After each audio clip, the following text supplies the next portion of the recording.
I'm delighted to say that joining me now is Moninder Singh, head of the Sikh Federation of Canada, who's been taking part in today's conference here in Baku, focused on the experiences of Sikh and other minority communities. Moninder, great to have you in the studio. Thank you so much for coming in to be with us. We've heard a lot today about 1984. For people watching, unlike me, who weren't born then, why do you believe the issues facing Sikhs didn't end there? I think what we saw in 1984 was the June 1984 attack on Darbar Sahib, which is the holiest Sikh shrine in the world, with thousands of people that were killed. That's a generational trauma that kind of forms from that. But just months later, in November of 1984, we had tens of thousands of Sikhs killed in the Sikh genocide of November 1984. And that really is something that we talk about in generational trauma, that those wounds have not healed and there was no justice. Nobody that was responsible was brought to justice. So we have politicians, we have police, we have army, we have just basic hoodlums that were out there raping, pillaging, plundering for almost a week before the army was sent in to stop this mass amounts of violence. And 40 years later, we still have people and victims that are still looking for justice in some way, shape, or form. Although as a community, for us, we moved on from the judicial justice and moved on to a stronger and bigger fight for sovereignty in the form of Khalistan, which is a homeland for the Sikh people. After that type of violence, after understanding our position, and we also see that it didn't end in 1984. The violence continued. It continued for decades, and even today, we're at the United Nations and we're talking about transnational repression. A close friend of mine, Hardeep Singh Nijjar, in Vancouver, Canada, where I live as well, in the area of Surrey.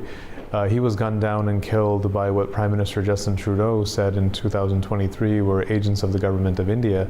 And then Canada and India had a diplomatic row where the Indian ambassador and their envoy was sent back to India. So all of this violence in some way, shape, or form from 1984 until 2026 continues, and this opportunity to be in Baku to talk about that continuation and how minorities are still struggling for their rights was why we were here this week. Tell us more about the lived experience of people, Sikhs in India at this moment. I mean, this discrimination, prejudice, violence, is there evidence that that is still continuing unabated? Well, absolutely. One only has to look at a couple of things at the United Nations level, at Reporters Without Borders. You see these reports that are written about India regularly. So just in one case, like India is 155th out of like 190 countries on the press info index around reporters that have security and safety and reporting. And in that's the first step of actually showing whatever comes out of India is a lot of propaganda. It's a lot of disinformation and sensationalization. Canada itself has done a Foreign Interference Commission in 2024 and 2025. Its report was released by Justice Marie Hogue at a federal level, so all across Canada, and India was found to be the #2 actor for foreign interference.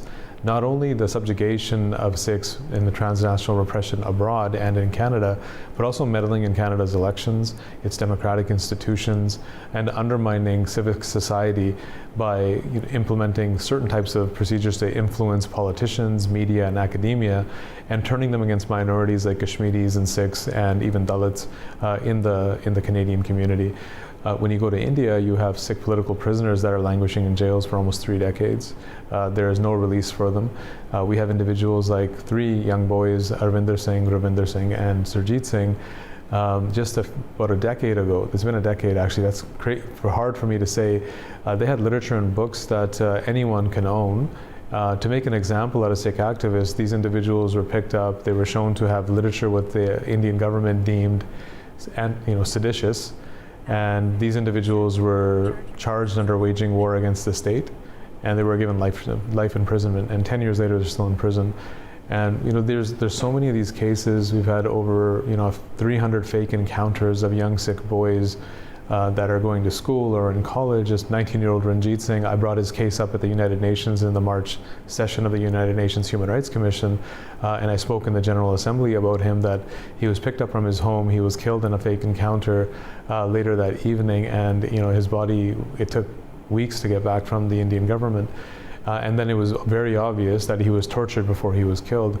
So all of these things are evidence and ongoing evidence, and there's hundreds, if not thousands, of these cases that have existed since 1984 until now. And this is what you're describing there is this term transnational repression. For those that may not be familiar with that concept, this is about the persecution of people not just within the borders of one country, but following them and tracking them wherever they go. Yeah, it comes out to be defined as basically a nation state going beyond its borders to subdue, silence, or eliminate political dissidents that are working against them or their political view. And that can be done in a number of ways. I think the peak of that is assassination, and we had 2 Sikhs that were assassinated in 2023, Avtar Singh Khanda in the UK and Hardeep Singh Nijjar in Canada. Both done in different ways, but that's the end of when you cannot silence someone. Where they start is coercion and threats.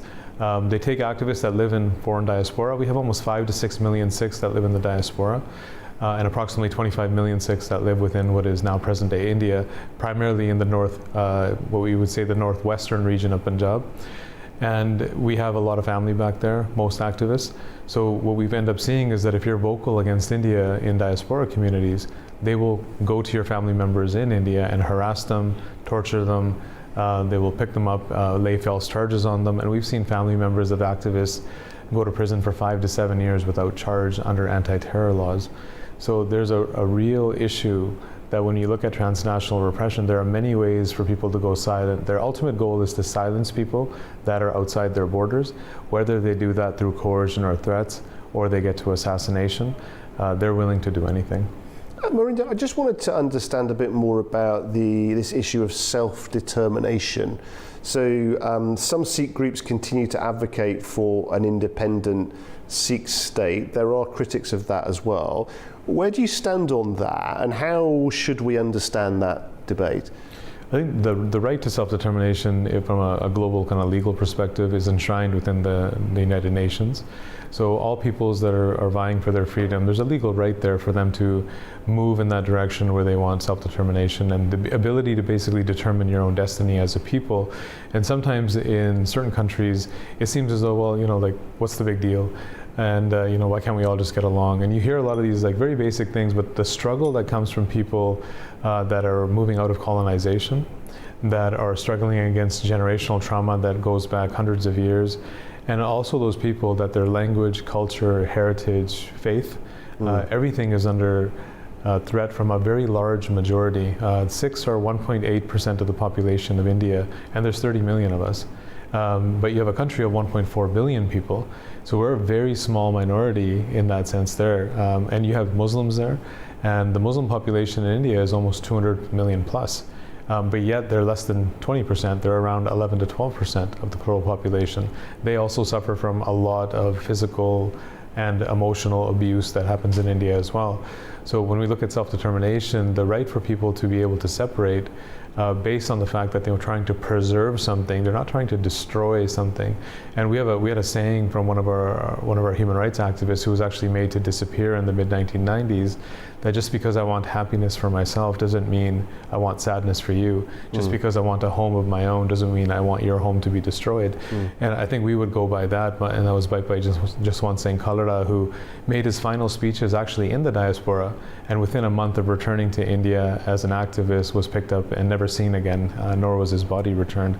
So I think that idea of self-determination should really be seen in a lens of it's the creation of something new and the preservation of something that gives something greater to humanity versus the destruction of something. And oftentimes you see the sense of nationalism around many countries where it's like, no, these people can't leave. And it's like, well, when you look at historically, Sikhs ruled that area for over 100 years until the British occupation came. So why would we not go back to that? In 1947, an India was created that never existed.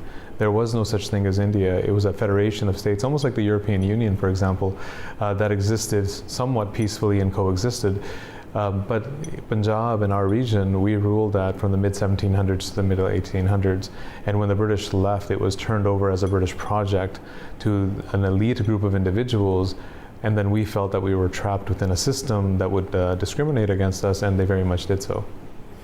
And you spoke about the numbers there. You can get a real sense of the scale of just how outnumbered you are within India as a community. Nevertheless, there's increasing support around the world for the situation that Sikhs are in, including here in Baku. What are your hopes and goals over the short term, the next 12 months, let's say, in terms of really taking this argument and getting the results that you think will be most helpful to the Sikh community? I think we were looking at it two ways. One is just the relationship that Sikhs have with Baku and Azerbaijan, and a lot of it isn't well known to the greater world, and even to the Sikh people themselves, that we had religious scholars, religious leaders, trades and travelers that were coming from Punjab through this region along the Silk Road into Central Asia and on to the Middle East. And even in the Atishgah temple here, that there's inscription in our language in Punjabi that's in multiple places around there. And we see language similarities and cultural similarities. And there was a Sikh population here up until like the early 1900s as well. So there's all these things that kind of bind us here. So us coming here is interesting for us as well. What we're trying to do, I think, is to build on those cultural and heritage ties, establish a platform which I think Azerbaijan is providing to a lot of the global south right now.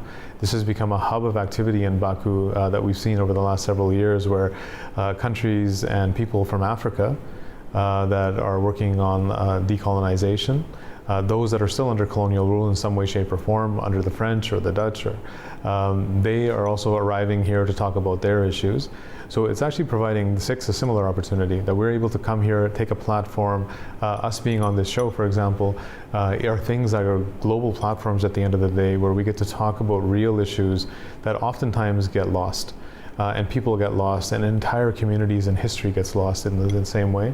So I think over the next 12 months, we're really looking at building closer bridges with solidarity partners around the world, using and taking the help from Baku and the Baku Initiative group here, who's been running these programs, in order to push the idea of Sikh sovereignty in Khalistan in a very positive framework around the world, that what can we offer the world, and building those trusted partnerships, both with nations and with other people vying for their freedom. And this hub of activity that's happening in Baku gives us a very easy opportunity to connect with other people, which otherwise we would have a very difficult time connecting with one-to-one. Moninder, it's been great speaking to you, very insightful. We wish you well with your future work, and we thank you very much for joining us tonight. Thank you for having me.